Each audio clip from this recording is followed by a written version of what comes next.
¿Cómo se comunica tu adolescente contigo? ¿Tú cómo te comunicas con ese adolescente? Es importante entender esta situación.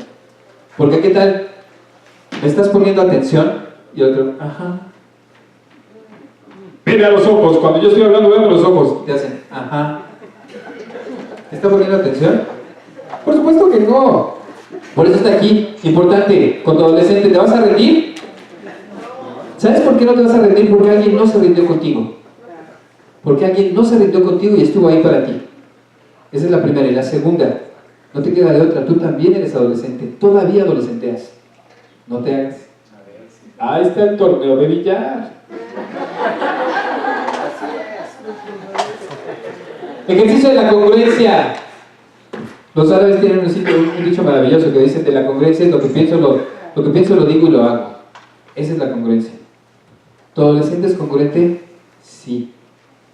No quiero ir, no voy a ir, no me interesa ir, pero es tu abuela. ¿Y? Es tu mamá, no la mía. Y uno se ofende.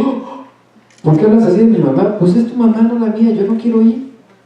Ellos son congruentes. ¿Dónde perdemos nosotros la congruencia? Aprende matemáticas, hijo. No me gustan, pero es que las tienes que aprender. ¿Pero para qué? Y las aprenden para pasar por ustedes, pero se les van a olvidar. ¿Cuándo se nos olvida la congruencia? Herramientas personales, 3 conceptos ya para terminar, porque se nos estamos colgando un poquito, perdón.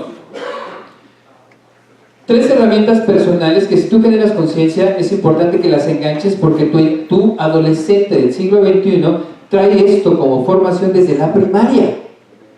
Esa generación 2020 se le estuvo dando muchísima lata en la formación de conceptos de estas 3 cosas. Primero, la inteligencia emocional. A nosotros nos decían: no chille, cállese. Y a las niñas decían: llorar está medio feo, ya no sea chillón. ¿Qué le decimos hoy a los chavos? Exprésese, siéntalo, mijo, suéltelo, ándele. Y nos conectamos con la parte emocional. Definición de inteligencia emocional de un cuate que se llama Robert Cooper. Él dice que el uso de tus emociones, la inteligencia emocional es el uso de tus emociones como una fuente de transformación. El chavo del siglo XXI utiliza sus emociones siempre para salirse con la suya. Sabe perfectamente dónde pegarte, cómo chantajearte, cómo manejarte esas situaciones. Es más, sabe utilizar cada una de esas emociones. Ejemplo, ¿sirve de algo estar enojado? Por supuesto. Dice San Freud que cuando tú estás enojado y sublimas, canalizas esta información, lo vas a convertir en algo útil. ¿Estamos de acuerdo? Cuando tú estás enojado, los niveles de energía son altísimos. Si tú canalizas y te gusta hacer el ejercicio, pues corres más, ¿no? O levantas más. Te gusta la cocina, le picas más rápido. Lo que sea. Es parte de esa situación. Y entonces, ese uso de emociones para sus chavos del siglo XXI es algo importante. Segundo, la autogestión. Dice ahí: asumir responsabilidad para tomar acción en pro de nuestro liderazgo personal y lograr en consecuencia mejores resultados. Eso es autogestión. Eso le pedimos a nuestros chavos todos los días. ¿Qué tanto los dejamos de veras autogestionarse o no? El viernes no sales, estás castigado. Y por ahí del jueves en la noche le preguntamos: ¿a dónde tengo que llevar el viernes? ¿Te tengo que llevar? Mi abuelo definía autogestión de una manera maravillosa, se las comparto. Mi abuelo decía que autogestión es lo siguiente: es tu perro y tú lo bañas. ¿Cómo lo decides? ¿Cómo lo mueves? ¿Cómo lo resuelves? Porque ahí viene la siguiente. Doctores, son ustedes líderes, les guste o no les guste, ejercen ese rol y lo ejercen de manera mayoritariamente automática. Definición de liderazgo del siglo XXI: el uso de tus habilidades, cualidades y talentos como herramientas para la transformación de tu entorno a través de la experiencia y el conocimiento. ¿Te suena? A nosotros nos enseñaron que el líder es el que se pone enfrente, el que guía, el que manda, el que coordina. Hoy sus chavos saben que eso es un jefe. El líder del siglo XXI es electo, lo eliges. ¿Ya te diste cuenta qué adolescentes te eligieron para estar contigo? ¿A qué adolescentes les gusta estar contigo por alguna razón? Eso es importante.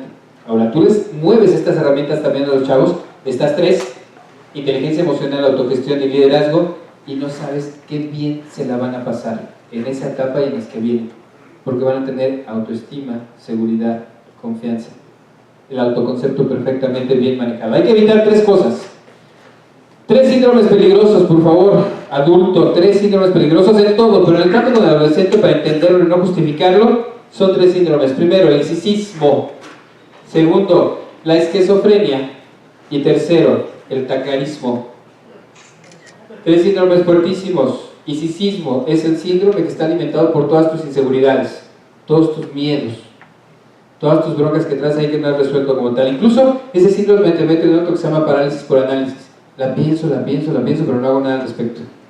¿A qué se refiere el narcisismo? ¿Y si no me habla? ¿Y si no me sale? ¿Y si no me dicen? ¿Y si no me invitan? ¿Y si? ¿Le suena? Segundo síndrome, peligrosísimo, la esquizofrenia, está bien escrito. Esa esquizofrenia está alimentada por todas las justificaciones, pretextos que te quieras inventar. Es que no me han dicho, es que no me han pasado la información, es que no me invitaron, es que no me dijeron, es que. Y el último, el más peligroso de todos, el taclarismo. ¿Qué quiere decir este rollo? Dar por hecho las cosas. Yo doy por hecho que mi hijo me quiere porque me dice papá. Está grave, ¿no? ¿Cómo estoy cultivando todo ese tipo de cosas? Y esto precisamente con los adolescentes es lo que más sufren y lo que más tienen. Es lo que más te expresan. Porque viven de esas 3 cosas. ¿Sale? Situación a evitar también, una cosa que dice San Freud, percepción reactiva y formación reactiva. Algo pasa, mi cuerpo responde y genera una estrategia de compensación. Mientras tus calificaciones me hacen sentir mal, me hacen recordar que no he dormido, que tengo que pagar la colegiatura, y entonces empiezo a concluir, generalizar y etiquetar. Todos los adolescentes son iguales. Así son todos, y termino diciendo esto. Yo estoy bien, tú estás mal. No observé, no escuché, y generalmente concluí antes de cualquier cosa. Ahí termina. No tengo timbre, pero toca. Este rollo de manejar al adolescente y entender al adolescente no se puede hacer solo. Es un trabajo en equipo. En equipo con tu pareja, con los tíos, con los abuelos, con quien te pueden ayudar a sumar en esta situación. Date chance también de sumar con otros para que tengan esto y que puedas generar más allá. Al adolescente del siglo XXI lo justificamos mucho y lo entendemos poco. Porque es más cómodo, porque es culpa del otro, o mérito del otro, o también es un paliativo, ya se le quitará. Yo les invito a que pensamos en entender al adolescente desde tu perspectiva. La información que estamos compartiendo aquí también para mí te hace recordar ese adolescente que fuiste, y esto que tuvo también positivo, cómo suma para allá. Yo quiero darles las gracias por invitarme, gracias por estar en este ratito conmigo, y estoy a sus órdenes. Muchísimas gracias.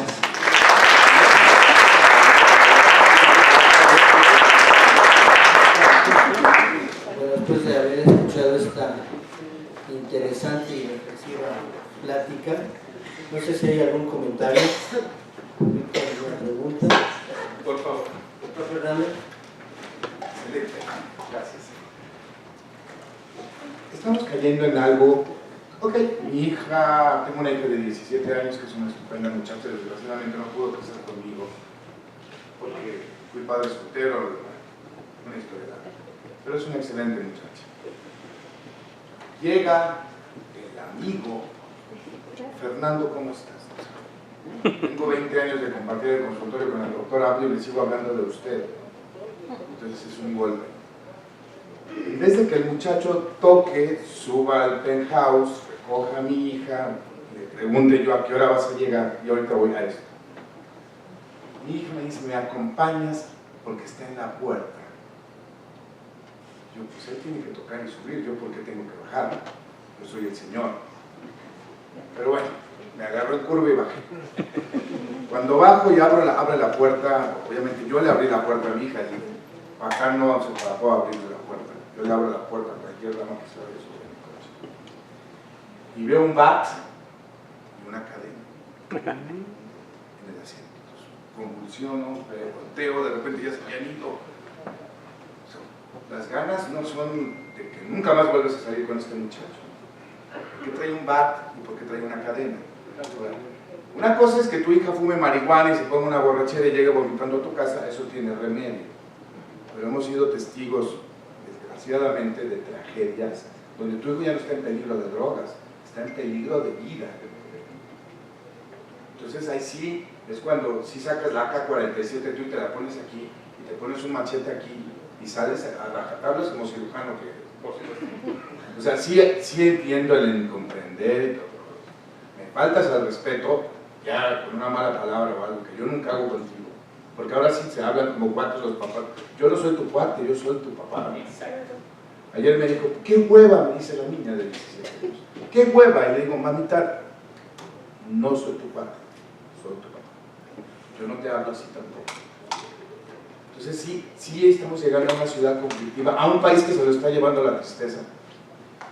Y que si tú no pones un alto definitivo, y si es encadenarla, la encadena, para no poner en riesgo su vida, lo de la marihuana me vale gorro, si va a tener relaciones sexuales, pues eso es lo, a lo mejor se sabe cuidar más, eso estoy casi seguro, pero sí es algo que tenemos que ver, este aspecto que es tan crítico, porque hemos tenido desgracias de accidentes automovilísticos de muchachos que pierden la vida a los 17 años y le quitan la vida a un amigo, a una amiga, a una familia completa. Y aquí, gracias Doc, y aquí hay algo muy importante que también tendríamos que mencionar. Hace rato yo les decía que este chavo del siglo XXI, cuando las reglas las tiene claras, cuando lo contienes, estos cuates piden ese tipo de cosas. ¿Por qué? Porque les da seguridad. Si tú le dices a tu hijo o a tu hija, a ver, la norma es la siguiente, a la fiesta o de la fiesta llegas a las 2, es la norma, esa no se negocia. Las reglas sí se negocian, aguas, las reglas están para romperse, pero la norma no. Y entonces cuando los chavos saben de este encuadre y entienden ese encuadre me refiero a esa situación, ese lugar donde compartimos información, hay acuerdos de seguridad, donde el interés está clarísimo. Lo que me preocupa es que te vaya a pasar algo.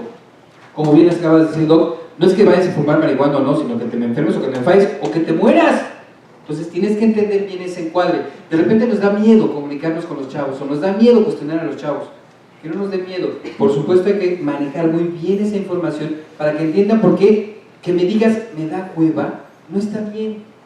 Con tu amigo a lo mejor, conmigo no. Tenemos una bronca en esta generación, nos convertimos en amigos de los hijos, y acuérdense que no. Su papel es de papás. Los amigos somos otra cosa. Gracias, Doc. Gracias. Sí. Doctor Palmos. Fíjate que, fíjese.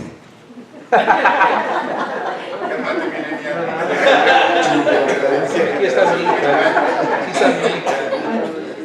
A veces que los jóvenes, todos somos jóvenes, y llega el punto que no se entienden ellos mismos. Entonces hay que poner reglas y ser muy estrictos. Pero aún eso se puede enfrascar en situaciones en donde no tienen la razón y ellos saben que no tienen la razón. Entonces, ¿cómo sugieres poner autoridad, poner orden? Porque además es una etapa que dura 3 años o más. No. O sea, en la parte crítica, de no tener seguir normas, en la parte crítica del adolescente, porque todo esto es muy bonito, está muy claro, y lo hemos venido viviendo. Pero ¿qué hacer con esas cosas? ¿Dónde eres el culpable? Ahí te va. Tenemos que pensar dos cosas que son importantes, mi querido Doc. La primera, hay un fenómeno espantoso. La adolescencia hoy se alarga. No solamente por una situación conductual, sino también por una situación económica. En nuestros tiempos te ibas a rentar un cuarto por 800,000 pesos, 2,000 pesos, 3,000 pesos. Hoy tu chavo, si se quiere ir a un cuarto, pues a lo mejor le va a costar 6, 7,000. Pero además tu chavo no quiere un cuarto. Quiere un depa en la Condesa, entonces tampoco lo va a alcanzar. Entonces la adolescencia empieza a alargarse. Y hoy tenemos personas de 25, 30, 40 años que siguen viviendo con los papás.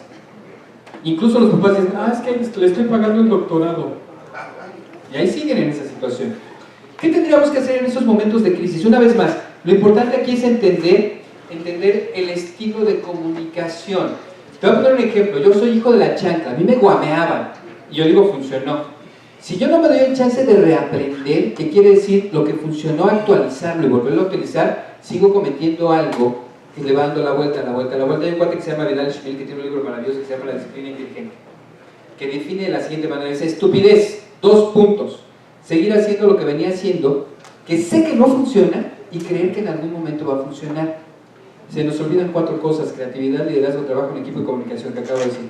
Número 1. Número 2, que es importante: con el chavo yo no discuto, con el chavo yo no me peleo. Él y ella tienen que entrar en su crisis, tienen que retorcerse en su cama, generar esa tolerancia a la frustración, para que sepa que lo va a funcionar en algún momento.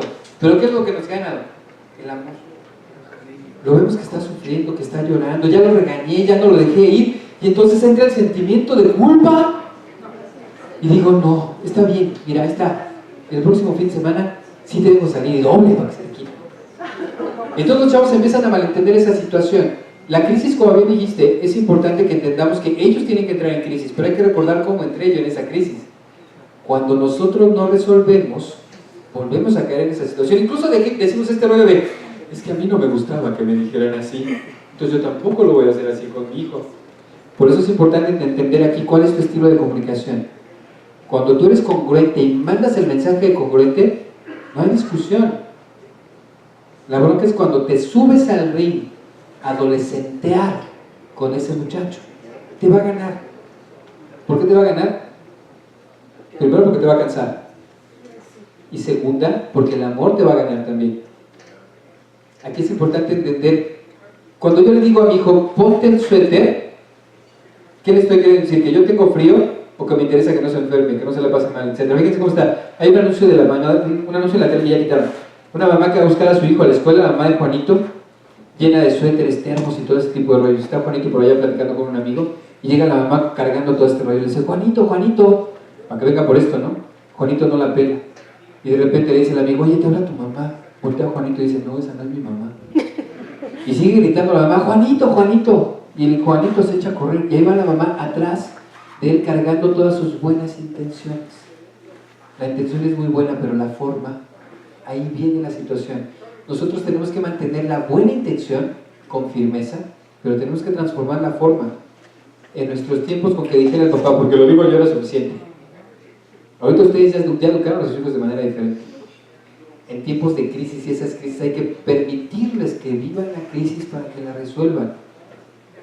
Entonces hay que pensar en ese rollo. Hay que generar un buen encuadre de protección, hay que ser claros en esto que yo estoy persiguiendo, pero también hay que ser claros en el para qué. ¿Para qué? ¿Para qué? ¿Para qué? ¿Por qué cualquiera? ¿Para qué? Es la diferencia. Sí, señor. Perdón, allá. Joel. Entonces, en este concepto, si estoy captando bien, el mensaje erróneo es cómo se los decimos, no porque se los decimos. Porque, vamos, yo parto del hecho de que debe haber autoridad. O sea, una organización sin autoridad y sin jerarquía, simple y sencillamente no funciona. Así de sencillo. Y no puede haber una situación, como ya mencionaban, de que mi hijo me diga, oye, pues eres mi cuate. No, espérate. O sea, la situación no es así. Es, yo estoy aquí y tú estás aquí. Porque una organización tiene que funcionar con base a jerarquías. Si no hay jerarquías, pues, veo difícil que una organización funcione, ¿no? Entonces, digo, yo me pregunto, este es inquietud mía. Creo que ahora hemos pecado en la manera de transmitir el amor, como dices, ¿no? O sea, decimos, quiero que mi hijo no sufra como yo sufrí. Pues yo creo que el sufrimiento no es malo, porque ¿cuántos de aquí sufrimos? Más, menos, y bueno, estamos donde estamos, ¿no? Entonces el sufrimiento no creo que sea malo, y quitarles el sufrimiento a los hijos, pues no creo que sea bueno. Es quitarles una experiencia, y si me permites decirte acá, es importante pensar en lo siguiente. Aquí hay dos conceptos que tendríamos que discutir en términos de formación. La jerarquía del siglo XXI, hoy, no es que no exista. Gracias. No es que no existan, sino son más horizontales.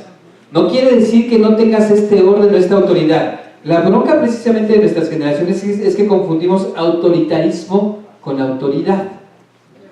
El autoritario es el que dice porque lo digo yo y se acabó. Pero quien es autoridad es porque se ganó ese papel y ese respeto de tal manera que quien lo sigue sabe que esa autoridad es autoridad porque sabe, porque genera confianza, porque genera pertenencia. Es más, el que es autoridad ni siquiera tiene que pegar de gritos, ¿eh? Las jerarquías hoy, como se está construyendo precisamente en las familias, en las sociedades, en las organizaciones como tal, tiene que ver con tres elementos. Primero, confianza, seguridad y pertenencia. Mientras yo me mantenga entre estos tres elementos, ya decía yo hace rato de la generación 2020, yo voy a compartir contigo, vamos a vivir contigo, tú me vas a enseñar, yo te enseño, vamos a estar en desarrollo y te sigo sintiendo acá. Eres mi papá, eres mi jefe, etc. Pero hay un concepto mucho más fuerte.